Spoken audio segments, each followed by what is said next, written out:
audiencia, y es cómo se maneja la contratación en una entidad como la Unidad de Gestión de Riesgo, que tiene que atender un riesgo y el riesgo Sí. no da tiempo.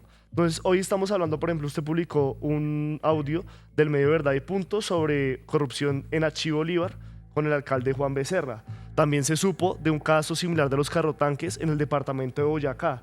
Se siguen destapando toda esta olla podrida que está en la Unidad de Gestión de Riesgo y la gente se pregunta por qué es tan fácil pues, hacer esos temas de corrupción o direccionar esos contratos en la Unidad de Gestión de Riesgo y cómo se hace. Yo quiero decir algo sobre el alcalde de Achí. Pues yo no lo conozco, no recuerdo haber hablado con él. Él sí fue a la unidad, lo atendimos allá, pues lo atendió el equipo, porque pues los alcaldes van a la unidad porque son ellos quienes presentan los proyectos. Hay un banco de proyectos, ellos llevan los proyectos y eso generalmente tiene las complicaciones de que un municipio de quinta o sexta categoría pues no tiene la capacidad de estructurar un proyecto. Entonces ahí, por tratarse de temas de riesgo, hay unas excepciones que también han sido muy complicadas porque entonces después aparece el contratista donando la estructura. Bueno, ahí ha pasado un poco de todo. Entonces este señor viene a Bogotá, habla de su proyecto, no sé qué, y llega allá y aparecen unos audios donde presuntamente el señor está hablando con el exalcalde del mismo municipio y diciendo que ya en la unidad les van a girar y que se van a repartir la plata. Esto, pues yo lo tuve que poner en conocimiento de la Fiscalía, es mi obligación como ciudadano, pero es absolutamente sorprendente que en medio de semejante escándalo en el que estamos, con todos los ojos de la nación puestos encima de esta entidad, pues un alcalde se atreviera a hacer eso. Pero pues ahí creo que nos queda claro qué tan naturalizado está el hábito de saquear a la entidad, y tiene que ver justamente con eso que usted menciona, y es la forma en que nosotros contratamos. Esta es una cartera de riesgo. Si hay una eventualidad natural, piensen simplemente en el COVID, que yo creo que dadas las condiciones de la unidad y dada la absoluta opacidad en la que contrata la unidad, pues imagínense lo que es haberle dado todos esos billones de pesos que se le dieron durante el gobierno de Duque para atender la emergencia del COVID. No es difícil pensar, no se necesita ser demasiado mal pensado para creer que esto que está pasando hoy venía pasando en el pasado y seguramente pasó a una escala monumental en gobiernos anteriores. Entonces, pues ante una emergencia de estas, nosotros no tenemos que seguir los procesos tradicionales de la contratación estatal, sino que tenemos una suerte de superpoderes de todo tipo. Es una entidad muy poderosa y eso tiene sentido, porque la magnitud de los desastres naturales en Colombia es gigantesca. Entonces se necesita una institucionalidad igualmente robusta para poder responder. El problema es que eso quedó en la absoluta opacidad. Entonces antes nadie ni siquiera sabía quién era el director de la Unidad Nacional para la Gestión del Riesgo. Olmedo pasaba desapercibido. Poco, pues yo creo que hasta que no empezó a darse todo el escándalo y el ruido, era un tipo que no daba entrevistas, no salía en medios de comunicación, muy opaco. Y también pasó, por ejemplo, con el director de Iván Duque, el Mono González, pues que además es legendario porque ya había estado a cargo de la cartera de riesgo también en el gobierno de Álvaro Uribe y en el gobierno incluso de Pastrana. Yo siempre he tenido la teoría de que Iván Duque nunca controló la unidad, que se la quedó Álvaro Uribe, porque es una persona de una cercanía bastante notable con el expresidente Álvaro Uribe. Y tiene todo el sentido. Si usted le regala la presidencia a alguien, como fue el caso de Iván Duque, pues se queda con lugares estratégicos. Se queda con Mininterior, se queda con Defensa, se queda con la unidad, se queda con... Yo, por ejemplo, creo que el primer ministro de Defensa de Duque fue realmente Molano, ¿no? Hasta ese punto, cuando muere Carlos Holmes, pues eso estaba en manos del uribismo más duro. Pero bueno, no me voy a meter aquí en las honduras de hablar del duquismo y del uribismo que son bastante... Es tentadora la cosa, pero a mí sí me parece que aquí hay que extender las investigaciones y espero que la Corte Suprema de Justicia, la Fiscalía, los entes de control empiecen a extender eso hacia atrás. Y no se trata de vamos a utilizar el retrovisor para evadir la responsabilidad política. Aquí nadie está evadiendo la responsabilidad política y esa es una de mis principales tareas, dar la cara. Exacto. Y lo estamos haciendo. Fue un error sentar ahí a Olmedo López. Fue un error. Hace poco, por ejemplo, el presidente decía que consideraba que había sido un error dejar entrar a los sectores de centro al gabinete. Pues también creo que es claro que fue un error haber dejado entrar a un personaje como Olmedo López. Doctor Carrillo, usted mencionó ahorita al principio también el tema del COVID-19 y es algo que de alguna u otra forma propició la corrupción porque esa fue la segunda pandemia que vimos en Colombia y de alguna u otra forma pues la Contraloría halló que del 2020 al 2024 se perdieron casi 5 billones de pesos. ¿Cuánta plata se destinó para el COVID-19? ¿Qué se hizo con esa plata en la unidad de gestión del riesgo y qué han encontrado con ese tema de que se ha perdido? Vea, eso es muchísimo dinero al punto de que todavía hay contratos amarrados. Nosotros aún estamos en proceso de legalizar vacunas que pues ya la gente ni siquiera quiere utilizar.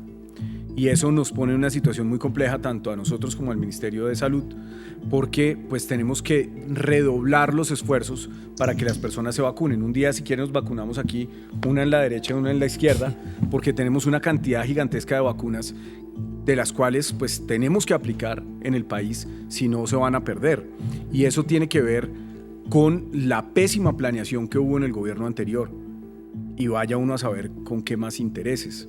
Entonces, bueno, eso pasa a los 4 billones de pesos, pero pues ustedes entenderán que ante una pandemia de la magnitud del COVID-19 pues era entendible que se invirtieran esos recursos. El asunto es que buena parte de los recursos que la nación invierte en el COVID van al barril sin fondo de la ONG-RD, que es el mecanismo más oculto, más opaco y más expedito para el saqueo.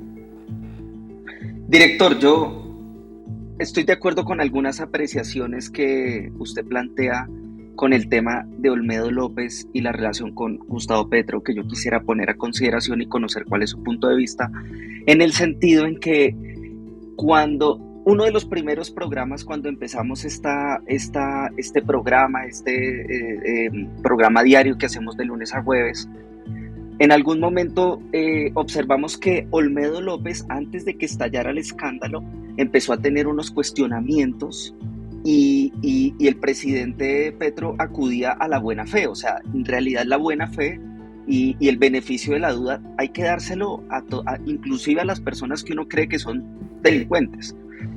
Yo estoy de acuerdo con eso, pero ¿qué opinión le merece que en la memoria que yo tengo y en la memoria que tienen mis compañeros, de hecho eso aquí lo dijo Laura Vargas, que es una de las reporteras del programa, y es que habían unos cuestionamientos sobre Olmedo, pero Petro no hizo nada? O sea, antes de que estallara el escándalo, realmente habían unos cuestionamientos de Olmedo López, y de hecho en 2018 se conoció que Olmedo López le habría prestado 300 millones de pesos a la campaña de Gustavo Petro en 2018.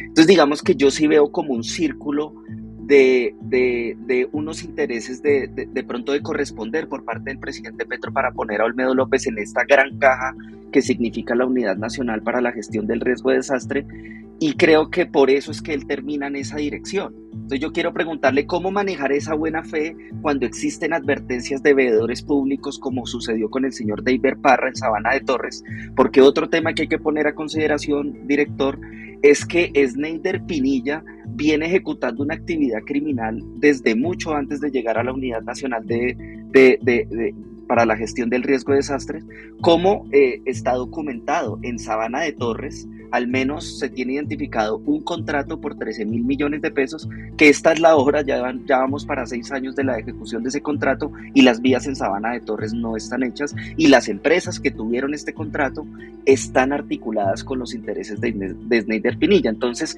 ¿cómo manejar esa buena fe? Porque la Fiscalía de pronto no tiene las herramientas absolutas para poder ordenar la captura de una persona, se hacen las advertencias por parte de la veeduría, pero también digamos que un gobierno tiene que tener la buena fe, ¿sí? Y pues yo creo que Olmedo López no la tenía, pero ¿cómo desde el gobierno manejan eso? Pues, a ver, yo creo que hay varios puntos ahí. Primero, Olmedo López viene de mi partido, del Polo Democrático. Y pues bueno, aquí más de uno dirá, pero ¿y usted por qué no renuncia a ese partido cuando ahí estuvo Samuel Moreno y ahí estuvieron el Moir, en fin? O sea, es como, no puede ser peor la composición del Polo. Pero esas responsabilidades individuales no tendrían por qué comprometer a un proyecto político e ideológico como es el partido. Pero hay una realidad, y yo creo que incluso tiene que ver con los momentos en los que se crea el partido. Ese Polo Democrático Alternativo es la unión de distintas fuerzas de izquierda y de liberales socialdemócratas, ¿cierto?, que se unen, se combinan en el año 2006 alrededor de la campaña presidencial de Carlos Gaviria. Entonces hay una muy buena cantidad de políticos tradicionales que entran ahí. Y cuando digo políticos tradicionales, pues son políticos como el señor Jaime Duzán, políticos como, bueno, como tantos otros que ustedes Jaime pueden ver Duzán en el está en el gobierno. Sí, pues, muy a mi pesar. Pero entonces, esas personas de la política tradicional tienen unos hábitos de la política tradicional. No estoy diciendo que todos sean ladrones, pero todos son politiqueros. Entonces, tenemos ahí unos burocratosaurios como Duzán, que es un burocratosaurio rex, ¿cierto? Que siempre ha hecho política de la misma forma. Y de esa ala pragmática, yo les digo así, Julián, es un poco un eufemismo, pero después es para no ponerme polémico. Entonces, el ala pragmática del polo, pues es espantosa, es simplemente espantosa. Y ahí está, pues, el señor bueno, todos estos aquí que se robaron las curules del Consejo de Bogotá, los que se apropiaron de las curules en la Cámara en la lista cerrada, que pues es una discusión política en la que yo no voy a entrar porque pues yo decidí poner mis discusiones políticas en coma inducido, al punto de que pues yo hoy tengo que trabajar de la mano de alcaldes y gobernadores que son absolutos contradictores del proyecto político, pero yo trato a un alcalde del Centro Democrático igual que trato a un alcalde de la Colombia Humana. Y eso puede que a algunas personas no les guste, pero es el deber ser, la gestión del riesgo es no deliberante. Pero ya que Julián me hace esa pregunta que es de naturaleza partidista, ese sector pragmático del polo, pues también tenía derecho a entrar al gobierno, porque ganamos las elecciones en una coalición. Entonces es como hay una representación política de unos sectores que hicieron parte de la campaña, y eso es absolutamente válido. Y ahí es donde pues el señor presidente toma la decisión de darle juego a una serie de actores políticos pues que no necesariamente eran demasiado atractivos o presentables. Y también creo que eso tiene que ver con algo que se está resolviendo en este primer gobierno de izquierda, y es que nosotros estamos formando una nueva élite de funcionarios capaces y con experiencia para gobernar, que no teníamos. Por ejemplo, la crítica que se hace a mi nombramiento. Y dicen, pero es que el señor Carrillo no tiene ninguna experiencia en el Ejecutivo. Y a un mamertazo como yo, Julián, ¿quién lo iba a llevar a un cargo en el Ejecutivo? Peñalosa, Claudia López, Santos. Pues obviamente nadie me iba a dar juego nunca en un gobierno. Okay. Si yo hubiera pero sido... yo sí creo que hay un desconocimiento también, digamos, de la hoja de vida. Yo sí quiero resaltar que, por ejemplo, una persona como Carrillo, que estudió en China, que hoy es la potencia más grande, le da una epistemología nueva al gobierno sobre lo que está sucediendo en el mundo, pero esas cosas no las va a estudiar Melquisedec Torres. No, pues toda Entonces, la crítica es que nunca había tenido experiencia en el Ejecutivo. ¿Cómo le iba a tener? Por ejemplo, hacer el ejercicio de veeduría interna sobre el propio partido, sobre el propio gobierno, eso también le da, digamos, un componente sobre lo que Colombia eligió. Nosotros queríamos un gobierno de vigilancia como este, pero yo me pregunto, ¿cómo esperamos 2 años para meter a Carrillo? Hasta ahora está funcionando RTBC en el gobierno nacional. Duraron prácticamente 2 años sin funcionar RTBC. Entonces digamos que el gobierno sí se equivocó conformando un equipo. Yo sí creo que estuvo muy mal, o está en alguna medida mal rodeado de personas que tienen estos intereses. Pero vuelvo al tema de esa cantera de funcionarios. Hoy nosotros tenemos decenas de viceministros, de altos funcionarios muy jóvenes que están adquiriendo una experiencia sumamente valiosa para los gobiernos de izquierda que vengan en el futuro, que es lo mismo que han hecho las élites tradicionales de la política. Ustedes ven que, por ejemplo, se acaba el gobierno de Duque y los viceministros de Duque van a las secretarías de Galán, perdón, me confundí. De Galán. O cuando Peñalosa era alcalde, pues los secretarios de Peñalosa subían a los ministerios de Iván Duque. Eso nosotros hoy lo empezamos a construir, y eso es una ganancia enorme, porque la próxima vez que ganemos las elecciones, ¿qué pasará? Vea, yo no me voy a poner aquí a hablar de cálculos electorales al 26 porque de verdad no me interesa. A mí lo único que me interesa hoy es salir vivo de esto y enderezar ese barco, porque además la vida de centenares de miles de personas puede estar en riesgo. Entonces yo no voy a entrar en las discusiones políticas y eso lo quiero dejar absolutamente claro. Pero a futuro, la democracia colombiana nunca va a volver a ser la misma. Aquí habrá una alternancia de poder entre las izquierdas, incluso mucho más duras que la de este gobierno, y las derechas que siempre han ostentado el poder. Y para eso se necesita esa élite de funcionarios capaces de gobernar, de entender el Estado, porque es que ustedes, eso no se los enseñan en la universidad.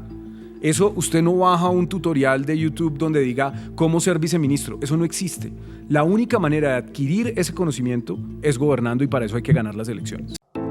Ayúdanos a seguir con nuestra labor periodística a través de nuestro Nequi DaviPlata 310-779-3518. Si te gusta nuestro contenido Y no quieres perderte nada de la agenda alternativa, suscríbete a nuestro canal y activa la campana de notificaciones.